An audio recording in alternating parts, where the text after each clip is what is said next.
Olá, seja muito bem-vinda! Eu sou a Mani e hoje a gente vai falar sobre o arquétipo de Hestia.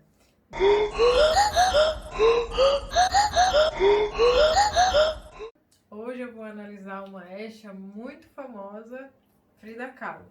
As mulheres místicas, elas têm essa aura sublime, né? Elas têm esse je ne sais quoi. E são características dessa mulher: criatividade, mistério, profundidade, presença, resiliência, autonomia. Então, se você conhece um pouquinho da história da Frida, você sabe que a história dela não foi fácil.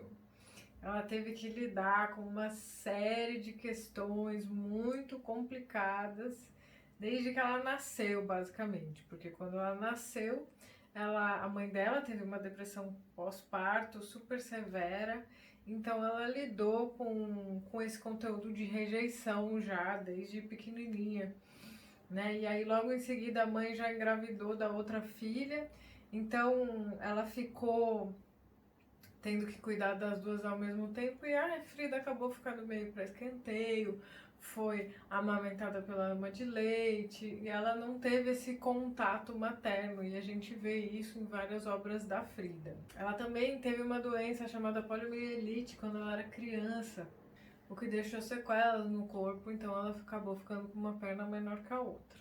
E se você viu o filme da Frida, você sabe que ela sofreu um acidente gravíssimo. Teve um ferro que atravessou o corpo dela, ela quebrou o corpo todo, ficou acamada durante muito tempo sem poder se movimentar. As obras dela trazem esse conteúdo, né, profundo, simbólico, místico, um conteúdo que convida a gente para a nossa própria autorreflexão, né?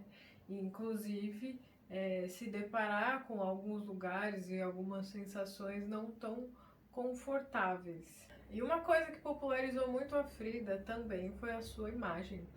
A imagem pessoal, né? A imagem que ela comunicava, era uma imagem muito bem pensada, que tinha vários objetivos, né? Então a imagem pessoal dela era uma imagem que trazia um conteúdo da cultura mexicana num momento histórico político importante, então ela fazia questão de trazer esses referenciais. Eles também não eram só de fim performático, né? Quando a Frida fazia aqueles cabelos com aquelas flores, com aquelas maquiagens, ela distraía o nosso olhar, né, para a parte de cima, porque o corpo dela era algo que ela queria esconder.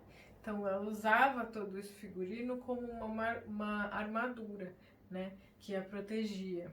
A forma como ela compunha o figurino, como ela compunha a maquiagem, o cabelo, tudo aquilo contava uma história, e eu acho fascinante observar a força que aquilo carrega, o simbolismo que aquilo carrega. Quando eu comecei a pensar em falar sobre a Frida, eu falei, meu Deus, como eu vou resumir alguma coisa que representa tanto para a história? E daí eu escolhi tomar como base um dos principais quadros dela, né, que é um quadro chamado Duas Fridas, onde ela se retrata de duas formas, né, como duas Fridas, que é uma abstração extremamente profunda e muito característica dessa mulher mística, que é essa mulher que tem essa capacidade de entrar na própria profundeza, né, de ressignificar os próprios conteúdos, que é bastante espiritualizada, que consegue ir além.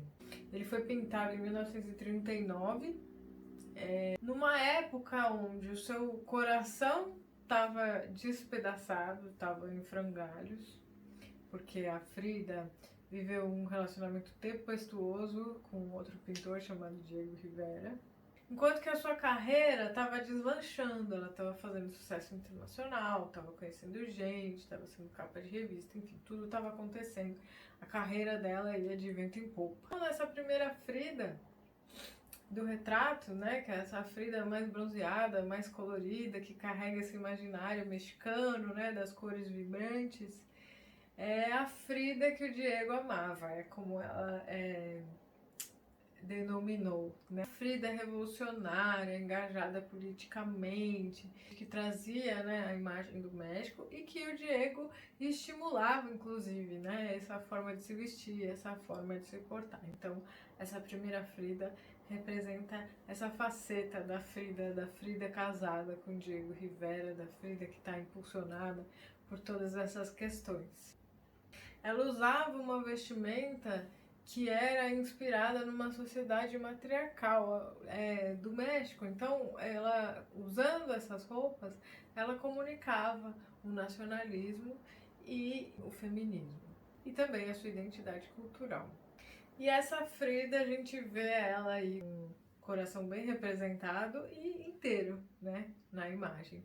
E se você reparar bem de pertinho ali na mão dela, você vai ver um retratinho do Diego Rivera. E esse homem, esse marido que tanto incentivou e tanto enalteceu essa Frida revolucionária, também foi o homem que partiu seu coração, né? E com quem ela brigou tantas e tantas vezes, né? Ele traiu ela por diversas vezes, inclusive com a própria irmã, então foi um relacionamento assim muito cruel. E ele foi o grande amor da vida dela. Então, na segunda Frida, ela diz que essa Frida, né, com essa roupa de referência europeia, com essas rendas, era a Frida que o Diego não amava. Essa era a Frida bem-sucedida profissionalmente, porém com o coração exposto, né? A gente vê o coração aí aberto. E a roupa branca que apagou toda a sua cor, e aí a gente pode entender que o que restou ali foi só mesmo a sua pureza, que é uma característica bem forte de uma mulher éstia, né? As duas Fridas estão unidas e conectadas, né? Elas estão ali de mãos dadas, a Frida amada e a Frida não amada, que mostra pra gente também uma característica que esse arquétipo ensina.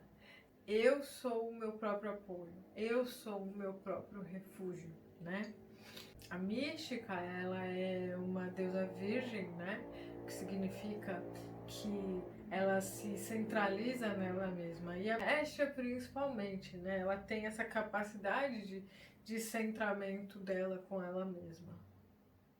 Ela encontra nela todo o apoio que ela precisa. Eu acho que o que a Frida traz pra gente desse arquétipo, né, essa capacidade muito profunda e ao mesmo tempo muito sutil, né? Ela ensina pra gente uma força tão feminina, né, que é uma força que tem a ver com a essência do feminino, que tem a ver com compreender, com aprender a lidar, a estar conectado profundamente com a sua realidade, com a sua verdade, e permanecer resiliente, permanecer produzindo. Ela mostra uma força que não é a força daquela que vai para o campo de batalha, não, é uma força da sabedoria, de saber dentro de você o que é o certo, o que é o melhor, qual é a sua essência. Uma certa frieza, uma capacidade de se manter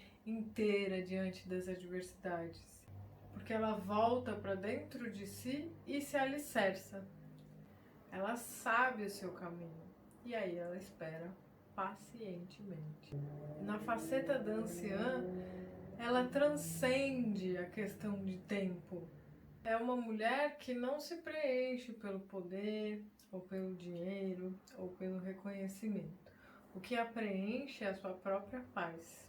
E se a gente pensar nessa questão do tempo, o que ela trazia para o mundo era muito maior do que foi reconhecido na época em que ela era viva. Né? E foi só na década de 70, né, com a ascensão do movimento feminista, que ela ganhou realmente notoriedade proporcional ao que ela era, né? Porque na época em que ela viveu, ela ficou conhecida como a esposa de um grande pintor, como a esposa do Diego Rivera. E hoje, se você perguntar para as pessoas, muitas pessoas não sabem quem é Diego Rivera, mas sabem quem é Frida. Então, hoje, a coisa toda se inverteu e Diego Rivera é o marido de Frida, né? Então ela é a sua história e principalmente a sua obra, quem ela era, aquilo que ela acreditava, a Frida como um todo, né?